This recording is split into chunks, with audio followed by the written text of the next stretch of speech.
trabalho desenvolvido pelo Núcleo Psicossocial de Proteção à Infância e Juventude, ele não é voltado apenas, o foco dele não é apenas para o processo, é para a garantia total de proteção às crianças e adolescentes. Nós idealizamos a coleção Aldeia, composta por 5 cartilhas, escritas por profissionais que compõem esse núcleo. É um material de alta qualidade técnica e visual, é um material colorido para que a gente possa estar orientando, encaminhando e falando dos direitos de crianças e adolescentes em todos os espaços disponíveis nessa rede de atendimento. A ideia também é imprimir no judiciário, que não é apenas um local de dirimir conflitos. O judiciário é um espaço de escuta, um espaço de orientação e de encaminhamentos adequados. Esse material ele se chama Aldeia justamente por isso, porque a vara ela não pode ser, nessas varas sociais, como a vara de proteção, algo que só cuide da parte judicial. Por quê? Porque o mote principal é entender que cada componente da rede de proteção à criança, ela tem um papel imprescindível que repercute inclusive no papel e nas ações do Poder Judiciário. Nessa cartilha a gente tem as orientações sobre o que é a psicoterapia, quem faz, onde buscar, então o que trabalhar especificamente no caso da adoção, no caso da prevenção de violência também, né? Crianças vítimas de violência, de abandono, de negligência dos pais, quais os possíveis traumas e conflitos a serem trabalhados nas crianças e nos adolescentes e na melhor compreensão dos pais sobre a própria motivação, compreensão sobre a família biológica e principalmente a compreensão sobre si mesmo. Cada cartilha, né, assim, dá para ver em cada fala, ela tem um formato, esse da casinha, né, de uma casinha maior, esse de um prédio. Então, nessa ideia da proximidade, do dia a dia, daquilo que faz parte da vida, né? Então, da casa, do que chega na nossa vida, o folder cartilha, que explica sobre os passos, a importância da adoção, que condiz, né? Questões importantes para essa reflexão do início da adoção.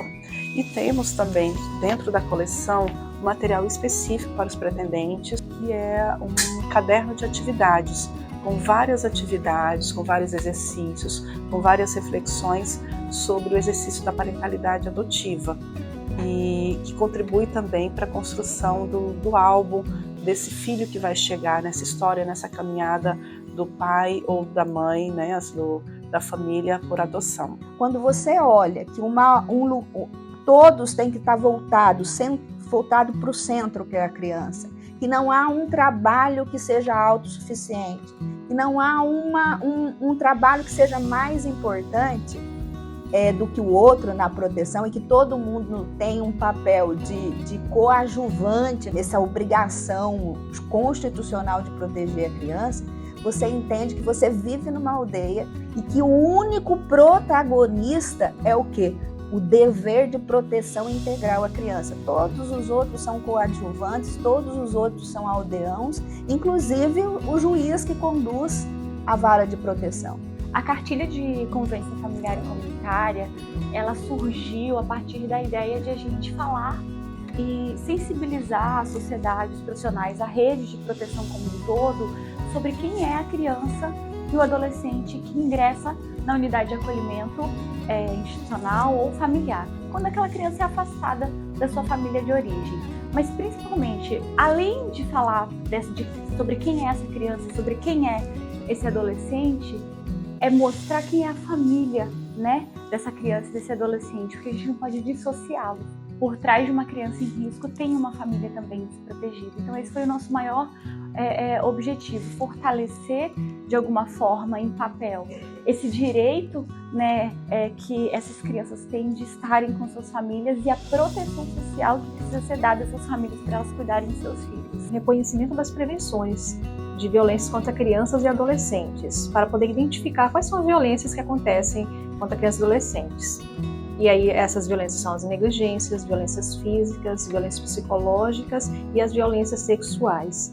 Então aqui vai ter exemplificado como identificar, quais são os sinais e sintomas, e há uma parte específica para que os pais e cuidadores de crianças e adolescentes possam conversar também com essas crianças, os quais eles são responsáveis, crianças e adolescentes responsáveis, conversar com eles para essas crianças também se reconhecerem em situações e também procurar os canais de denúncia. A Vara da Infância pensou nesse exemplar como uma forma de esclarecer a população e de dar a eles a oportunidade de saber quais os caminhos que podem ser seguidos no tratamento e cuidado dessa criança e desse adolescente quando dos direitos violados, ocorrerem nas suas próprias famílias. A linguagem é simples, de fácil acesso aos esclarecimentos e orientações prestadas, e também são informados aqui os locais onde essas pessoas podem recorrer para receberem o atendimento necessário.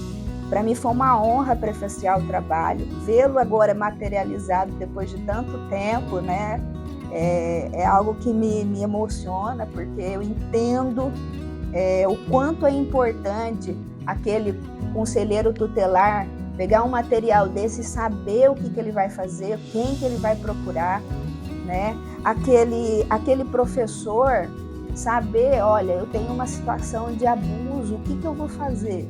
Como que eu abordo? Quem eu procuro?